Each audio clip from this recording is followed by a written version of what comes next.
Bonjour à tous amis, c'est Matt et aujourd'hui sur Disturbed Universe, je vous retrouve dans une nouvelle vidéo dans laquelle je vais parler de Windows 11. Windows 11, vous le voyez juste en dessous de moi, le voici et on va en parler un petit peu dans cette vidéo. Je vais vous montrer les avantages, les inconvénients, les différences par rapport à Windows 10, mais également ce qui pourrait être prometteur. Dans un premier temps, je vais vous parler de la configuration requise pour Windows 11. Puisque oui, en effet, il y a quelques mois de cela, Microsoft a détaillé l'arrivée du prochain Windows. Windows 10 devait être le dernier, Windows 11 sera prévu pour octobre 2021 et avec un passage gratuit de Windows 10 à Windows 11, comme ça avait été le cas pour Windows 7 et Windows 8 vers Windows 10. Petites choses qui sont quand même non négligeables si vous voulez acquérir Windows 11. C'est la compatibilité de votre matériel. Et oui, en effet, seuls les PC assez haut de gamme ou plutôt récents vont être en mesure de faire tourner Windows 11. Puisqu'en effet, la configuration, vous la voyez actuellement à l'écran, il vous faut un processeur de minimum 1 GHz avec minimum 2 cœurs, 4 Go de RAM, bon ça c'est comme pour Windows 10, 64 Go d'espace libre pour le stockage.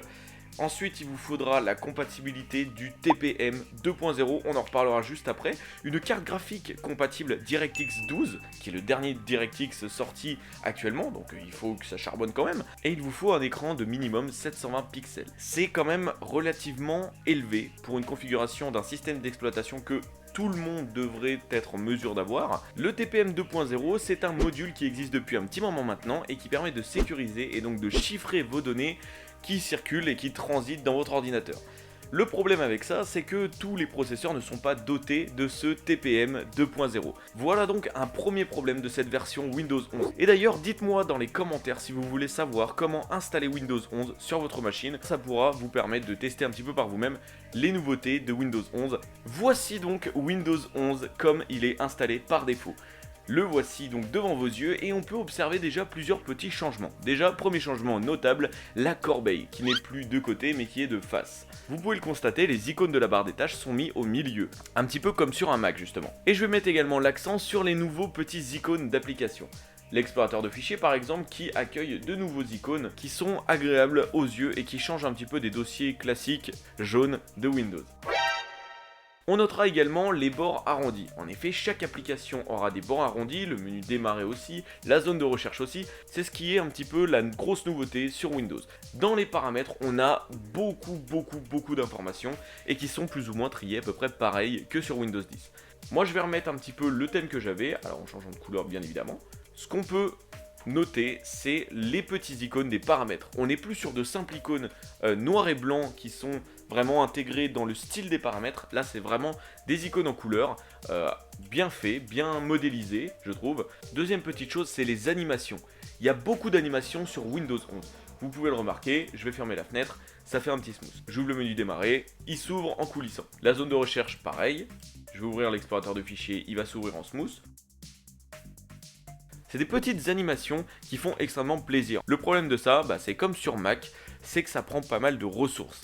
Mais bien sûr, pour votre plus grand plaisir, il est possible de désactiver ces animations dans les paramètres en allant tout simplement dans Accessibilité et dans Effets visuels, vous allez désactiver les effets d'animation. Hop, ils sont donc désactivés. Pour moi, Windows 11, c'est basiquement une amélioration graphique de Windows 10. Il n'y a pas grandes améliorations. Et puis les applications compatibles comme l'application Xbox qui nous est promis sur le site de Microsoft n'est pas encore sortie, n'est pas encore parue, hein, vous pouvez le voir, c'est exactement la même que sur Windows 10. Il n'y a rien de différent par rapport à Windows 10 pour le moment au niveau des applications. Vous avez également possibilité de remettre la barre des tâches à gauche, puisque je sais que ça peut en stresser quand même pas mal d'entre vous. Vous allez dans les paramètres de la barre des tâches, comportement de la barre des tâches, et vous la mettez à gauche. Par contre, ceux qui mettaient la barre des tâches sur le côté ou au-dessus, eh bien, malheureusement, il n'y a encore pas d'option pour le moment pour la mettre ailleurs. On a plusieurs options sur la barre des tâches prédéfinies. Le menu démarrer, voilà, avec nos petites applications épinglées, ça ressemble un petit peu au précédent, mais en version plus, on va dire téléphone, mais ça je vous en reparlerai un petit peu plus tard. Et également on a toutes les applications qui sont situées juste ici. Bon, ça c'est classique, c'est le même fonctionnement avec une interface différente. Au niveau de la zone de recherche, il n'y a rien qui change vraiment beaucoup plus à part les bords arrondis. Vous avez juste ici un écran de multitâche, par exemple si j'ouvre plusieurs fenêtres, voilà, je vais ouvrir tout ça. Les fenêtres se retrouvent juste ici et vous avez la compatibilité d'avoir plusieurs bureaux, voilà. Ça, on avait également ça sur Windows 10. Et enfin, dernière grosse nouveauté, c'est l'ajout des widgets. Voilà. On a également des petites options comme ça par exemple, vous laissez votre souris juste ici, vous pouvez sélectionner, voilà je vous rappelle qu'on pouvait faire ça, dans Windows 10, mais on peut le faire également dans le 11, et ben vous pouvez le faire également juste ici pour organiser vos fenêtres. Néanmoins, Windows 11, moi je me suis quand même pris une claque parce que je m'attendais à quelque chose de plutôt sommaire, plutôt pas abouti, et quelque chose de futile par rapport à ce qu'est réellement Windows 10, et en réalité pas du tout. Je trouve que Windows 11 est plutôt bien réussi graphiquement, ça ressemble, je vous l'ai dit, à l'interface Xbox qui est maintenant arrondie et qui est beaucoup plus smooth.